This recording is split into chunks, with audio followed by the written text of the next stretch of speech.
Virat Kohli he has the liberty के पीछे ऐसे प्लेयर आ रहे हैं उनके पास। अभी तो रिंकू सिंह भी टीम में नहीं थे।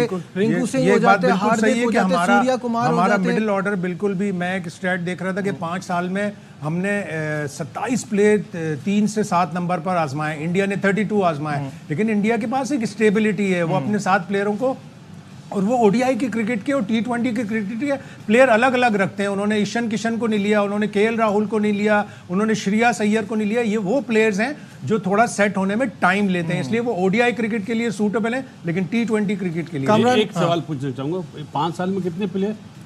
5 साल में पाकिस्तान ने 27 प्लेयर आजमाए, इंडिया ने 32 आजमाए। और ओपनर कितने आजमाए गए? ओपनर अब वो एक स्टेट बिल्कुल डिफरेंट है, हमने इतने ओपनर नहीं आजमाए। हमने साहबजादा फरहान को भी लिया, लेकिन साहबजादा फरहान, हमारी एक बात मैं सुहेल तनवीर की सुन रहा था जो पहले अभी थोड़े अरसे पहले तक जूनियर सिलेक्शन कमेटी के थे, उन्होंने बड़ी अच्छी बात कही कि हमने बेपनाह ओपनर्स को सिलेक्ट किया, हम मिडिल ऑर्डर की तरफ गए नहीं। 4 से 7 नंबर के प्लेयरों को, हमारे पास अगर 5, 6, 7 अच्छे ओपनर के मौजूद थे तो हम कहते कि नहीं हम 3 लेंगे, बाकी हम मिडिल ऑर्डर्स को लेंगे। ठीक है Kamran, your take on this. देखिए सहवाग ने तो जो बात की है, अगर देखा जाए आजकल की T20 के हिसाब से तो बात वो उसने ठीक की है, क्योंकि वो खुद इतना बड़ा प्लेस था, उसने तो आगे टेस्ट मैच में भी ऐसा एग्रेसिव खेलता था। एक क्रिकेट चेंज की है उसने और जय सूर्या ने आके। तो मेरे ख्याल से आजकल मैं इस चीज़ पे नहीं जाऊँगा कि वो टीम का हिस्सा ना होता, क्योंकि उसने रन्स करके दिए हैं, परफॉर्मेंस करके दिए हैं। मसला क्या आया कि हमने वो प्लेयर्स डेवलप नहीं किए, कंपटीशन टीम में रखा ही नहीं है। जो बाबर को आके थोड़ा टफ टाइम देते हैं कि भाई पुश करते। अगर बाबर 3 वर्ल्ड कप खेला, 7 छक्के मारे, तो इसका मतलब है कि टीम मैनेजमेंट, बाबर कप्तान था, तो ये उसकी वीकनेस है कि उसने टीम में कंपटीशन रखा नहीं। जैसे बात की है कि ओपनर्स इतने हमने रखे हैं, मिड ऑर्डर को इतना चांस दिया, वो चांस आपके सामने किन लड़कों को दिया? गलत इन्वेस्टमेंट की है बाबर ने, पाकिस्तान क्रिकेट बोर्ड ने, सिलेक्टरों ने। आपने देखा नहीं है कि इस वक्त हमारे टीम में सूटेबल क्या है, तो यही चीज़ है मेरे ख्याल से। और बाबर जैसे बोलो, एक चीज जो आती है इसमें डिबेटेबल, वो ये कि केन विलियमसन भी इसी तरह का प्लेयर है, आउटस्टैंडिंग टेक्निक है उसकी, जबरदस्त परफॉर्मर और इसी तरह का स्ट्राइक रेट है, लेकिन वो सिंगल डबल बहुत खेलता है, वो स्ट्राइक रोटेट करता है। बाबर आजम पे इसलिए भी स्ट्राइक और स्ट्राइक रेट प्रॉब्लम होती है कि वो सिंगल डबल नहीं लेते। तो बासित भाई सोल्यूशन कुछ ये निकलता है कि we have to have players around Babar Azam जो कि इस तरह का तेज खेल सके और उनको पूरा लंबा खेलने की प्लानिंग होनी चाहिए। क्या आप समझते हैं? ना लाए नहीं गए, बनाए नहीं गए, जो हैं वो बाहर हैं। जो कामरान ने बात की ना कि आपने चैलेंज ही नहीं किया ना, आपने पुश नहीं किया, आप टैलेंट नहीं लाए। जी आप बाबर की बात कर रहे हैं ना, उसको कप्तान अब नहीं रखा जाएगा या रखना नहीं चाहिए, ये मेरा अपना ओपिनियन है। रीजन कि आपने देख लिया क्या कैप्टनसी करी है, तो पिछले 5 साल से नहीं नजर आ रही। हाँ तो हटाया था ना, तो नए चेयरमैन साहब ने लगा दिया। तो एक सीरीज के बाद जैसे तो शाहीन को भी तो एक सीरीज से हटाया था। सबसे बड़ी खराबी हुई उस वक्त 30 अप्रैल 2024 को, जब आपने कप्तान चेंज कर दिया दोबारा। हाँ, और आपने एक तरह से डिस्कॉर्ड टीम में डाल दी कि शाहीन को आपने हटा के सही नहीं किया। तो बात आपने जब ये स्टेटमेंट सुनी वीरेंद्र सहवाग जी की, तो आपको एकदम पहली बात जहन में क्या आई है? रिजवान की बात को कैरी फॉरवर्ड करूंगा, क्योंकि मसला ये है कि अगर दूसरी टीम के पर्सपेक्टिव से बात, इन रिजवान की, मोहम्मद रिजवान पाकिस्तान के नहीं, मोहम्मद रिजवान नहीं, मैं रिजवान हैदर की स्टेटमेंट को आगे कैरी फॉरवर्ड करूंगा। देखिए पाकिस्तान के पर्सपेक्टिव से बात करें, बाबर आजम की बैटिंग रोल आपको तभी खटकती है जब वो कप्तानी के रोल में खेलते हैं, क्योंकि कप्तानी के रोल में वो रिजवान को भी कैरी करते रहे, वो फिर फखर को भी कैरी करते रहे। इफ्तिखार का जिस तरह मेंशन किया भी रिजवान ने, इफ्तिखार के आप इंटरनेशनल T20 इनिंग्स निकालें, चलें आप T20 का उनका सारा रिकॉर्ड एक्सपीरियंस निकाल लीजिए, पर इनिंग 1 छक्के की भी उनकी एवरेज नहीं है, और वो तब भी पाकिस्तान के फिनिशर कहलाए जाते हैं।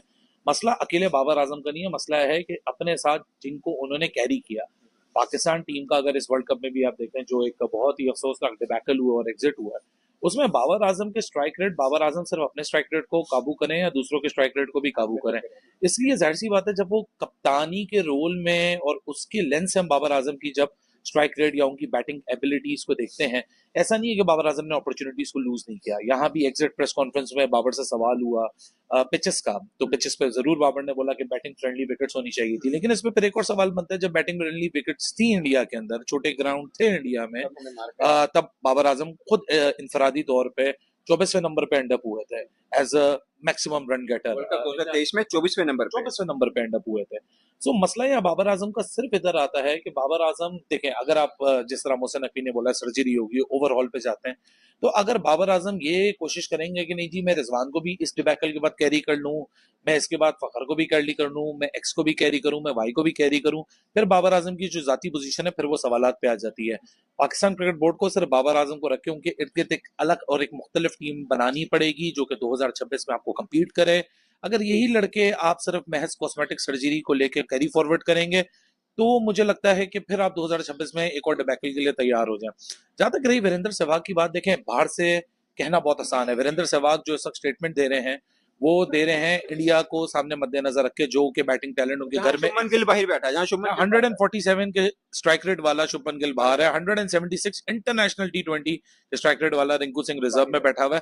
पाकिस्तान ने तो आखिरी 145 वाला जो स्ट्राइक रेट T20 इंटरनेशनल में बैटर प्रोड्यूस किया था उसको रिटायर हुए हुए आज 8 साल हो चुके हैं। उसका नाम है शायद उनका दमाद खेल रहा है सहवाग का। अगर बाबर आजम कप्तान नहीं होगा पाकिस्तान का तो शायद के टीम में उसकी जगह भी नहीं होगी। तो देखिए, पिछले दिनों मैंने भी कहा कि सारे जितने के जितने हैं सारे ने छुट्टी करा दो और नए के नए ले आओ। इन्होंने कुछ नहीं किया। World cup after world cup after world cup, Asia cup की भी तो कुछ परफॉर्मेंस इनकी है नहीं उस तरह की। बाबर आजम भी उसी कैटेगरी में आता है, बिल्कुल सही है, परफॉर्मेंस कोई नहीं है। जैसी बड़ा टूर्नामेंट आता है, बड़ी टीम आती है तो बिल्कुल फ्लैट सा काम हो जाता है। बाकी आयरलैंड के खिलाफ उस दिन चलो जी एंड तक नॉट आउट रहे, इंडिया के खिलाफ क्यों नहीं रहे? इंडिया के खिलाफ रहना बॉल पे 35-40 गेंदों पे 35-40 करने थे ना, तो बात किसी हद तक ठीक भी है। लेकिन सहवाग की बजाय मुझे माइकल वॉन की जो बात है उसमें ज़्यादा दम नज़र आ रहा है। माइकल वॉन की जो बात थी कि अगर पाकिस्तान का बिल्कुल बेहतरीन बैट्समैन हो Babar Azam, but when we talk about other top teams, 2-3 के नाम नहीं है उसने, ऑस्ट्रेलिया का, इंग्लैंड का, इंडिया का, इवन वेस्ट इंडीज़, कि इसमें फिर बाबर आजम जो है वो as a player, as a batsman उनकी जगह नहीं बनेगी। तो ये ज़्यादा बेहतर मुझे स्टेटमेंट नज़र आ रही है। और जहाँ तक सहवाग की बात है, उन्होंने जो बात की है कि अगर कप्तान बाबर आजम नहीं रहेगा तो पाकिस्तान की टीम में भी नहीं रहेगा, तो ऐसा मुझे नहीं लगता कि ऐसा है। क्योंकि मोर और लेस अगर आप देखें बाकी कौन से पाकिस्तान की टीम में कोई इतनी ज़्यादा कोई खास बेंच स्ट्रेंथ है। अगर ऑस्ट्रेलिया स्मिथ को छोड़ के आया, ऑस्ट्रेलिया उसको नहीं लेके आया, तो उनकी टीम में आप बेंच स्ट्रेंथ देखें, स्टॉइनिस है, मिच मार्श जो उनका कप्तान है, टिम डेविड है, मैथ्यू वेड वगैरह, सारे मतलब एक से बढ़ के एक। उन्होंने फैसला कर लिया कि ठीक है हमने स्मिथ को नहीं लेके जाना, हम अभी जो हमारे पास ऑप्शंस हैं उनको यूटिलाइज़ करेंगे। रूट ने तो 2016 में ही उसको, इंग्लैंड ने तो कहा था कि जी ठीक है टाटा बाय बाय, आप अभी टेस्ट खेलें, वनडे खेलें, because they had the point which I am making, other teams they have more options. Root की बात की मैंने, 2016 के बाद उसको नहीं लिया उन्होंने क्योंकि ऑप्शंस अच्छे थे। रॉय खेलता था, फिर एलेक्स था, एलेक्स हेल्स। अब उनके बाद अगर हम बात करें तो बाकी भी अभी फिल साल्ट वगैरह, एक माइंडसेट सा बन गया, एक के बाद एक उसी माइंडसेट के प्लेयर जो है आते जा रहे हैं। विलियमसन की अगर बात करें, हाँ टीम में उसका वैसे तो बाबर आजम से ज़रा हल्का स्ट्राइक रेट है, मतलब 125 से नीचे है, बाबर का 130 के करीब है, लेकिन उसकी टीम में भी पावर हिटर हैं। इसलिए चलो वो भी हिसाब किताब उनका चल रहा है कि एक ऐसा बैट्समैन आप जो है वो बर्दाश्त कर सकते हैं, वो शायद टीम की ज़रूरत भी है। लेकिन अगर एक से ज़्यादा हो तो फिर तो गड़बड़ हो जाएगी, फिर हिसाब किताब तो ख़राब हो जाएगा, है कि नहीं?